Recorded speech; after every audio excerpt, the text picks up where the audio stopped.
हॉलमध्येच रोहिणीची सासू टीव्ही बघत बसली होती. हाय काकू. देवयानीने तिची बॅग सोफ्या शेजारी ठेवत ग्रीट केलं. हाय.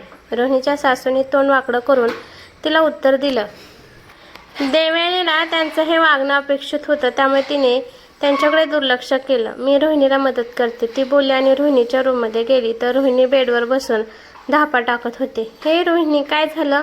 देवयानीने तिच्याजवळ बसत काळजीने विचारलं. अगं हा बघ कपड्यांचा ढीग. तोच बघून चक्कर आली. आता यातलं काय घ्यायचं आणि काय नाही तेच कळत नाही. रोहिणी कपड्यांच्या भल्या मोठ्या ढिगाकडे इशारा करत बोलली. देवयानीला हसूच आलं. मी भरते, डोंट वरी. देवयानी हसत बोलले. बरं झालं आपल्याकडे जास्त कपडे नाहीत, ते मनातच बोलले आणि तिने त्या ढिगातून कपडे काढायला सुरुवात केली. 5 नाईट ड्रेस बस होतील का? देवयानीने कपड्यांच्या घड्या घालत विचारलं. हो बरोबर, 3 दिवस राहणार आहोत, 5 बसतील. रोहिणीने आराम करत उत्तर दिलं. चप्पल आणि शूजच्या 2-2 जोड्या घेते. देवयानी म्हणाले. तो हिलवाला पण एक घे, साखरपुड्यात घालायला. रोहिणी म्हणाली. नाही आता तो हिल्स नाही वापरायचा, ऑनली फ्लॅट चप्पल आणि शूज.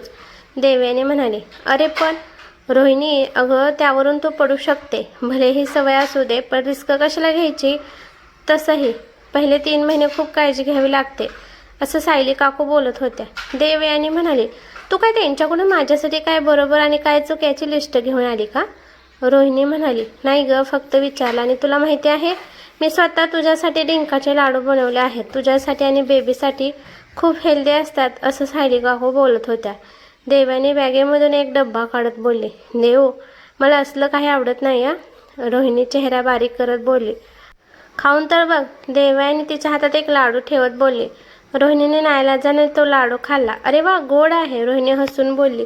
म्हणजे तू रोज खाशील ना? देवयानीने विचारलं. हो ग बाई, पटकन आवर, ही महामाया आत येईल. रोहिणी दरवाजाकडे कटाक्ष टाकत बोलली आणि त्याच वेळी दरवाजात तिची सासू हजर झाली. रोहिणी एकदम गडबडून गेली. अरे आई, तुम्ही आलात का? बस आमचं झालंच आहे. रोहिणी जबरदस्त हसत बोलली. बाहेरशी वाट बघतोय, सारखं सारखं माझ्या मुलाला वाट बघायला लावत जाऊ नको. तिची सासू बोले आली तशी भुरकन निघून पण गेली. देवयानी तोंडावर हात ठेवून हसत होती. तू का हसते? तुला तर माझ्यापेक्षा ड्रामेबाज सासू मिळेल बघ. रोहिणी हसत बोलली. चान्स कमी आहे. देवयानी हसत बोलली. बघू बघू. रोहिणी पण हसत बोलली. आवरून झाल्यावर दोघी पण शिवसोबत विमानात बसल्या. देव, मला नव्हतं वाटलं की तू एंगेजमेंटसाठी येशील, रोहिणी बोलली. दोघी शेजारी शेजारी बसल्या होत्या. देवयानी खिडकीशी तर रोहिणी शिव अन तिच्यामध्ये बसली होती. किरणने स्वतः बोलवलं आहे, जावं तर लागेलच. देवयानी हसत बोलली. पण मला खरंच खूप आनंद झाला आहे. तू पुढे जात आहेस, मागचं सगळं विसरून तू नवीन आयुष्य सुरू केलं आहेस. रोहिणी आनंदाने बोलली. देवयानीने हसून तिच्याकडे पाहिलं. मनात मात्र ती तिला काही सांगू शकत नाही याची सल होती, जी राहून राहून तिला दुःख देत होती. आणि इकडे त्या दोघींचं बोलणं ऐकणारा शिव मात्र चेहऱ्यावर 12 वाजल्यासारखा भाव घेऊन बसला होता. कारण तोच बळीचा बकरा होता, ज्याला सगळं माहीत होतं पण सांगण्याची बंदी होती. पण जेव्हा हे रोहिणीला कळणार होतं, तेव्हा नक्कीच ती त्याचा बिनपाण्याचा उतारा करणार होती. पुण्याच्या विमानतळावर येताच त्यांच्यासमोर एक गाडी येऊन थांबली, जी कार्तिक पाटीलने त्या लोकांसाठी पाठवली होती. देवयानी बस पटकन. रोहिणी बोलली. नाही, मी टॅक्सी करून जाईल. देवयानी तिची बॅग हातात घेत बोलली. टॅक्सी करून पण कुठे? रोहिणीने समजून विचारलं, कारण आतापर्यंत देवयानीला तिला काही सांगितलं नव्हतं. हॉटेलमध्ये. मी हे 2 दिवस हॉटेलमध्ये राहणार आहे. साखरपुड्याच्या दिवशी मी हॉलमध्ये येईल, ती बोलली. अगं पण रोहिणी, मी बाहेरच राहील, तसंही त्या घरात मला नाही यायचं. देवयानी ठामपणे बोलली. तुला खात्री आहे ना? शिवने भुवया उंचावत विचारलं. देवयानीने हसून मान डोलावली. रोहिणी, आत बस, ती तिचं बघून घेईल. शिवने रोहिणीला गाडीत बसवलं आणि देवयानी जवळ आला. तू काय कार्तिकसोबत वेगळा राहायचा विचार करत आहेस की काय? शिवने हळूच देवयानीच्या कानात विचारलं. नाही, असं काही नाही. सध्या मला त्या घरात नाही यायचं. देवयानी आजूबाजूला टॅक्सी शोधत बोलली. पण लिगली ते घर तुझं आहे आता, शिव बोलला. रोहिणी वाट बघते, तू जा, मी जाईन टॅक्सीने, देवयानी म्हणाली. कार्तिकला माहिती आहे? शिवने विचारलं. तसं देवयानी वैतागून त्याला गाडीत ढकललं आणि स्वतः दुसऱ्या टॅक्सीत जाऊन बसली. भलेही कायदेशीररित्या ती त्याची पत्नी होती, पण ती त्या घरात तेव्हा जाणार होती जेव्हा कार्तिक पाटील स्वतः तिला घेऊन जाणार होता. सगळ्यांना तिची ओळख करून देऊन तिने खिडकीतून बाहेर बघत सुस्कारा सोडला आणि हॉटेलमध्ये जाऊ लागले. हॉटेलवर पोहोचताच तिने कार्तिक पाटीलला पोहोचल्याचा मेसेज केला. आजकाल तिच्या प्रत्येक हालचालीची खबर त्याला द्यावी लागत होती. नाही दिली की लगेच फोन यायचा. त्यामुळे तिने स्वतःहून त्याला मेसेज केला आणि फ्रेश होऊन आराम करायला गेले. त्या रात्री ती जेवायला हॉटेलमध्ये खाली आली होती. एकटीच होती, कोणी कंपनी द्यायला नव्हतं. कार्तिक येऊ शकत नव्हता आणि स्वातीची नेमकी नाईट ड्युटी होती. त्यामुळे ती एकटीच एका गोलाकार टेबलवर जाऊन बसली. तेवढ्यात एक्सक्यूज मी आवाजाने तिने मानवर करून पाहिलं. समोर कोणीतरी ओळखीचा माणूस उभा होता. देवयानी. त्याने हसून विचारला. हो, तिने गोंधळून उत्तर दिलं. त्याला पाहिल्यासारखं तर वाटत होतं, पण नेमकं कुठे ते आठवत नव्हतं. ओळखलं? सिद्धार्थ, ते गोवामध्ये आपण भेटलो होतो. सिद्धार्थने भुवया उंचावत सांगितला ना. देवयानीला कार्तिक पाटीलसोबत गोव्याच्या हॉटेलमध्ये गेलेला आठवलं. तिथेच हा भेटलेला पण आठवला. अरे सिद्धार्थ, बरोबर. देवयानी हसण्याचा प्रयत्न करत म्हणाले. एकटीच आहेस का? त्याने विचारलं. हो, म्हणजे सध्या कोणी नाही आहे, देवयानी म्हणाले. मग माझी कंपनी चालेल का? त्याने हसत विचारलं. आता देवयानीला नकार देणं योग्य वाटत नव्हतं. तिच्या स्वभावात बसत नव्हतं. हो चालेल, ती नाईलाजाने म्हणाली. सिद्धार्थ लगेच आनंदाने तिच्यासमोरच्या खुर्चीवर बसला. मला वाटलं नव्हतं तुझी भेट होईल. म्हणजे गेले 6 महिने मी पुण्यामध्येच आहे आणि या हॉटेलमध्ये पण येतो, पण तुला आजच बघतोय. हो, मी आता पुण्यामध्ये नसते, शिफ्ट झाले आहे. काही काम होतं म्हणून आले आहे. देवयानी. ठीक आहे. ऑफिसच्या कामासाठी का? नाही, एका मैत्रिणीचा साखरपुडा आहे, त्यासाठी आले आहे. त्याच वेळी तिथे वेटर आला. शुभ संध्या मॅडम. शुभ संध्या सर. त्या वेटरने गोड हसत त्यांना अभिवादन केलं आणि त्यांच्या टेबलवर एक फुलांचा छानसा गुच्छ ठेवला. अरे वा, इथली पद्धत चांगली आहे. सिद्धार्थ लगेच त्या गुच्छांकडे बघत म्हणाला. वेटरने हसून त्याला प्रतिसाद दिला. मग त्या दोघांनी वेटरला ऑर्डर दिली. मी आलेच. देवेने उठत म्हणाल्याने वॉशरूममध्ये गेले. थोडं फ्रेश झाल्यावर ती बाहेर आली, पण तिच्या टेबलकडे जाताना अचानक तिला कोणीतरी ओळखीचं तिथल्याच प्रायव्हेट केबिनमध्ये जाताना दिसलं. तिला फक्त त्या बाईची पाठ दिसली होती, पण ती पाहूनही तिला मिसेस पाटील आठवल्या होत्या. शिवाय त्यांच्यासोबत त्यांच्याच वयाचा एक माणूस जाताना दिसला. ती थोडी चक्रावून गेली. कदाचित आपल्याला भास झाला असेल असा विचार करून ती पुन्हा तिच्या टेबलवर येऊन बसली. मग ते गोवामध्ये तुझे जे बॉस होते ते अजूनही तुझे बॉस आहेत का? सिद्धार्थने पाणी पीत विचारलं. नाही, देवेने हसून उत्तर दिलं. फक्त बॉस नाही तर आता ते माझ्या आयुष्याचे मालक आहेत. देवेने मनातच हसत म्हणाले. मी त्यांना एकदाच पाहिलं, पण एका नजरेत काही माणसं ओळखू येतात. जामखडूस आणि अहंकारी बॉस होता. सिद्धार्थ नकारार्थी मान हलवत म्हणाला. हा मूर्ख कोण त्यांच्याबद्दल बोलणारा? देवेने मनातच धुसफुसत होती, पण चेहरा मात्र नॉर्मल ठेवला होता. तेवढ्यात वेटर त्यांच्यासमोर जेवण ठेवून गेला. दोघांनी खायला सुरुवात केली. देवयानी. पण काही म्हणा, हे बॉस लोक स्वतःला खूप शहाणे समजतात. येत तर काही नाही, सगळी मजा आपल्यासारख्या कर्मचाऱ्यांच्या जीवावर. सिद्धार्थ जेवण खात म्हणाला. असं काही नाही, तुम्ही त्यांना ओळखत नाही म्हणून बोलत आहात. मी त्यांच्यासाठी काम केलं आहे, त्यामुळे मला ते किती काम करतात हे जास्त चांगलं माहीत आहे. कधी कधी रात्रीसुद्धा ते ऑफिसमध्ये असतात. आपण तर फक्त प्रोजेक्ट आणि त्यांचं सादरीकरण बनवतो, त्याबद्दल विचार करतो, पण ते सगळ्या गोष्टीचा विचार करतात. प्रोजेक्ट कसा मिळवायचा, कोणतं टेंडर पास होईल, सध्या मार्केट कसं आहे, कंपनीचा शेअर कसा वाढेल, कुठल्या प्रोजेक्टमधून कंपनीला किती फायदा होईल, किती बजेट लागेल, यासाठी किती मनुष्यबळ लागते, आपल्याकडे ती तंत्रज्ञान आहे का, आणि जर नाही तर ती कशी मिळवायची, असं बरंच काही आहे. शिवाय व्यावसायिक खूप मोठा आहे, जो ते अतिशय उत्कृष्टरित्या सांभाळतात. प्रत्येकात त्यांच्यासारखं कौशल्य नसतं, म्हणून तर ते सलग तिसऱ्यांदा आशियातील सर्वात तरुण उद्योगपतीचा पुरस्कार घेऊन आले. देवयानी त्याच्याकडे नजर रोखून म्हणाली. आणि सिद्धार्थला ठसका लागला. त्याने लगेच पाणी प्यायलं. हो, ते तर आहेच. तो जबरदस्ती हसण्याचा प्रयत्न करत म्हणाला. देवयानीच्या चेहऱ्यावर विजयी हास्य पसरलं. ठीक आहे, उद्या भेटूया का? सिद्धार्थने टिश्यू पेपरने हात पुसत विचारलं. देवयानीला आधीच त्याचा राग आलेला, त्यात आता तो तिच्याकडे थोडा जास्तच बघत होता असं वाटत होतं. दुसक्या, लाईन मारायला मीच भेटले का? जर माझ्या नवऱ्याला कळलं ना तर तुझा खूनच करून टाकेल. देवयानी मनातच बडबडली. नाही म्हणजे मी उद्या त्या साखरपुड्याच्या ठिकाणी जाणार आहे. ठीक आहे, एकटे असशील तर फोन कर, हे माझं कार्ड. सिद्धार्थ तिच्यासमोर कार्ड ठेवत म्हणाला. हो नक्की, ती कार्ड घेत बोलली. सिद्धार्थ मग बाहेर आला. बाहेर येताच त्याने आजूबाजूला पाहिलं. काही संशयास्पद नाही याची खात्री करून तो समोरच्या एका पांढऱ्या गाडीत जाऊन बसला.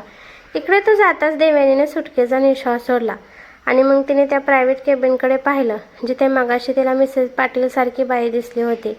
केबिन बंद होते त्यामुळे काही कळत नव्हतं.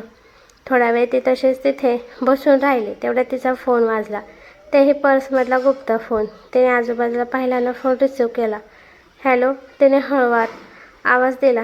Thank you Mrs Kartik Patil. पलीकडून त्याचा आवाज आला. तशी ती थोडी गोंधळली. पण त्याने मिसेस कार्तिक पाटील म्हटलं तिच्या पोटात गुदगुल्या झाल्या. कशासाठी तिने विचारलं. माझी बाजू घेण्यासाठी? तो हसत म्हणाला. पण अजूनही तो काय बोलतोय ते तिच्या लक्षात आलंच नाही. तुम्ही काय बोलत आहात? मला खरंच काही कळत नाही, ते वैतागून म्हणाले.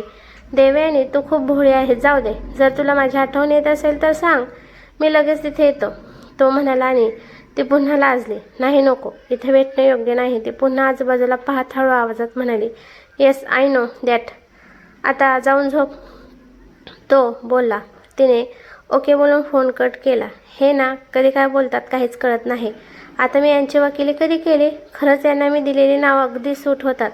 सनकी, सायको, माझा बटाटा. ते गालात हसल्यानं तिने पुन्हा त्या प्रायव्हेट केबिनकडे पाहिले. आता तेथून एक बाई आणि माणूस बाहेर पडत होते.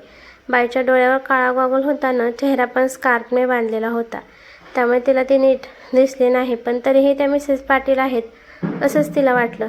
ते लोक नजरेआड होईपर्यंत ती बघत होती. शेवटी ती उठली आणि तेथून तिच्या रूमकडे गेली. ती जाताच तिथं मगाचा वेटर आला आणि तो टेबलवरचा गुच्छ उचलून घेऊन गेला. दुसऱ्या दिवशी फोनच्या आवाजाने तिला जाग आले. तिने झोपेतच फोन पाहिला. रोहिणीचा होता. तिने रिसिव्ह केला. हॅलो देऊ, अजून झोपली आहेस का? उठ पटकन, पुढच्या 1 तासात मला ज्वेलरी शॉपमध्ये हवे आहेस, लवकर रेडी हो. रोहिणीचा आवाज आला. पण का? तिने आळस देत विचारले. त्या किरणची ज्वेलरी शॉपिंग बाकी आहे. मला पण काही ज्वेलरी खरेदी करायची आहे. सो चॉईस करायला ये. रोहिणी वाट बघते. तू जा, मी जाईन टॅक्सीने, देवयानी म्हणाली. थोड्याच वेळात ती तयार होऊन ज्वेलरी शॉपमध्ये पोहोचली. रोहिणी, शिव, किरण, मिसेस पाटील आणि आणखीन 4-5 माणसं आधी शॉपमध्ये हजर होती. ती लगेच रोहिणीच्या जवळ जाऊन बसली. किरण आणि मिसेस पाटील यांनी तिच्याकडे कटाक्ष टाकला आणि पुन्हा त्या ज्वेलरी बघू लागल्या. बरं झालं लवकर आलीस. चल पटकन, मला या 2 नेकलेसमधला जास्त सुंदर कोणता ते सांग. रोहिणी देवयानीला दोन्ही हार आळीपाळीने गळ्यात घालत विचारू लागले. हा वाला जास्त चांगला आहे, देवयानी एका हाराकडे इशारा करत म्हणाली. रोहिणी काय बोलणार तोच. नाही नाही दीदी, हा वाला जास्त चांगला आहे, मी बोलले होते ना. किरण लगेच दुसरा हात हातात घेत म्हणाली. रोहिणीने देवयानीकडे पाहिलं. तो पण चांगला आहे. देवयानी वाद नको म्हणून म्हणाले. पण मला हाच हवा, बरोबर ना शिव? रोहिणी लगेच देवयानीने पसंत केलेला हार निवडत म्हणाली. हो, माझी आणि देवयानीची आवड एकसारखी आहे, शिव आनंदाने म्हणाला. पण मगासपासून तर तुम्ही स्वतः गोंधळलेल्या होता. किरणने लगेच शिवला टोचलं. हा पण आता स्पष्ट झालं. शिवनेही त्याच स्वरात उत्तर दिलं. किरणला आणखीन राग आला, पण तिने चेहरा नॉर्मल ठेवला. शिव आणखीन काही बोलणार तेवढ्यात त्याचा फोन वाजला आणि मग तो बाजूला गेला. देवयानी दीदी, धन्यवाद हां, मी बोलल्यावर लगेच आलीस, किरण हसत देवयानीला म्हणाली. तिच्या तोंडून दीदी ऐकून देवयानीला आश्चर्य वाटलं. पण सगळे आहेत म्हणून कदाचित ती दीदी म्हणाली हे पण कळलं. तू का धन्यवाद बोलतेस? उलट मीच धन्यवाद बोलायला हवं. तू मला बोलवलं म्हणजे माझ्याबद्दल एवढी आपुलकी वाटते हे पाहून खरंच छान वाटलं, देवयानीने हसत हसत उत्तर दिलं. बरं देवयानी, तुला काय आवडतं का ते बघ, आपण घेऊ, रोहिणी म्हणाली. नाही नको. अगं घे, तसंही पाटील यांच्या घरातलं पहिलं लग्न आहे, कोणी साधं आलेलं चालणार नाही. आमचे नोकरसुद्धा यावेळी थोडी का होईना ज्वेलरी घालून येणार आहेत. तू त्यांच्यापेक्षा कमी वाटू नये म्हणून बोलते, काहीही तरी पसंत कर. मिसेस पाटील थोडं कुस्तीक हसत म्हणाला. रोहिणीला त्यांच्या बोलण्याचा राग आला. ती काही बोलणार तेवढ्या देवयानीने खालून तिचा हात दाबला. त्याची काही गरज नाही आहे, तसंच मी अशा महागड्या ज्वेलरी घालत नाही, देवयानीने शांतपणे उत्तर दिलं. अगं तू घालत नसली तरी आता तू आमच्या घरातल्या लग्नात येणार आहेस आणि आम्हाला आमची प्रतिष्ठा खूप प्रिय आहे. तसंही आज जे घेशील ते किरण आणि कार्तिक पाटीलकडून तुझ्यासाठी साखरपुड्याचं गिफ्ट समज. चल पटकन काहीतरी निवड, उगीच साळसूदपणाचा आव आणू नको. मिसेस पाटील तोंड वाकडं करत कठोर शब्दात म्हणाल्या आणि देवेनीला ते म्हणायला लागलं.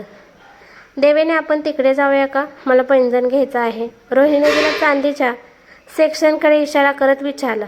खरं तर ती मनात खूप रागवली होती, पण कसंबसं तिने तिचा राग गेला. हो जाऊया, देवयानी म्हणाल्या आणि दोघेही ते दुसरीकडे गेल्या. मिसेस पाटील विजय हास्य करत पुन्हा ज्वेलरी बघण्यात गुंतल्या तर किरणनेही मान झटकली आणि ज्वेलरी बघू लागली. तेवढे तिचं लक्ष तेथूनच दूर उभ्या असलेल्या शिवकडे गेलं. तो काहीतरी बॉक्स घेऊन बघत होता.